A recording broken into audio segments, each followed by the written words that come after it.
Olá pessoal, bem-vindos ao nosso módulo 6 do curso de Cálculo Numérico, e nesse módulo a gente vai discutir a temática referente de método dos quadrados mínimos, com o qual a gente pode derivar regressão linear ou não linear.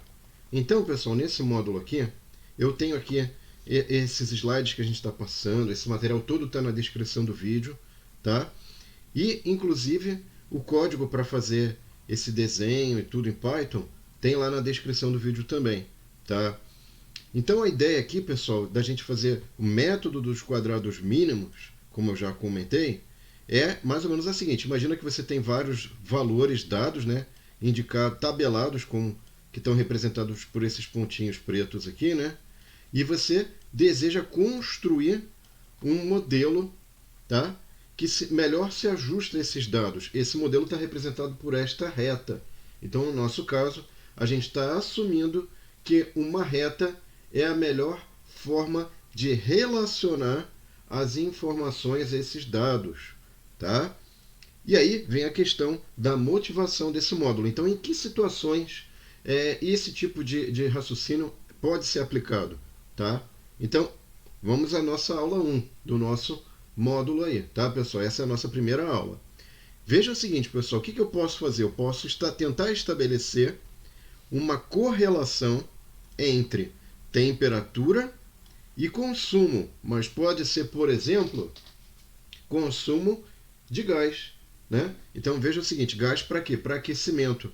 Então aqui, por exemplo, a gente está dado nessa referência, eu extraí essa figura dessa referência aqui, que também vai estar na descrição do vídeo, depois você pode obter esse gráfico e o contexto. Mas a ideia aqui, na verdade, é o seguinte: olha, qual que é a demanda diária de gás? Então, de acordo com a temperatura que você tem no dia, você pode tentar estimar ou construir aqui uma reta que tenta estimar esse consumo. E por que isso é importante? Porque entendendo melhor como a temperatura pode estar relacionada com a demanda, você pode então organizar os seus pedidos de compra para evitar estoque, né? Porque você vai pagar pelo estoque, você vai deixar capital imobilizado. Então, esse tipo de contexto, ele é importante. Veja aí que não é que existe uma causalidade, né? Não é a temperatura que vai provocar o consumo de gás natural. É que isso é utilizado com a temperatura mais baixa, né? Veja aqui, a temperatura mais baixa leva automaticamente a um maior consumo para manter os lares aquecidos, ou o uso do gás para aquecimento leva a esse maior consumo.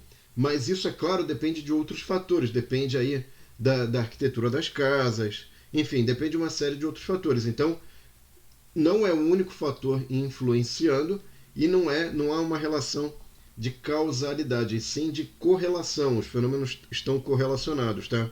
Inclusive aqui, pessoal, você tem uma série de outros dados que podem, enfim, estar fora desse seu ajuste. Então, isso aqui é uma estimativa, né, que a gente tenta construir um modelo para melhor lidar com essa maçaroca de dados, tá?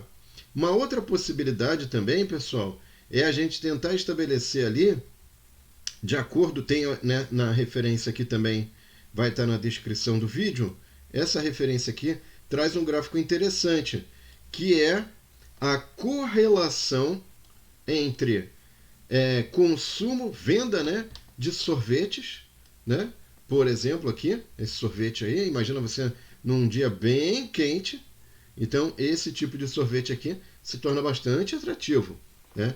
E aí você tem uma curva que foi traçada, né? Além da curva, você tem uma região sombreada, aí indicando a questão da variabilidade, né, associada àquela informação dessa reta que foi obtida, e você pode então tentar estimar: olha, hoje está prometendo fazer um dia quente, então como é que eu vou organizar as minhas vendas em função da temperatura prevista, né?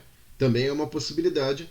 E essa reta que você tem, ou a melhor reta que você obtém, é o que a gente vai estudar, como é que são os princípios matemáticos para você chegar numa reta ou em outras curvas, outros modelos possíveis, parábola, enfim, outras possibilidades que a gente vai abordar nas próximas aulas. Mas antes disso, pessoal, para a próxima aula, a gente vai ter que conhecer, ter que entender uma série de conceitos e notações que são necessárias para a gente entender profundamente como é que chega nessa reta ou na curva que vai estar desenhando, que vai estar definindo a relação entre as variáveis.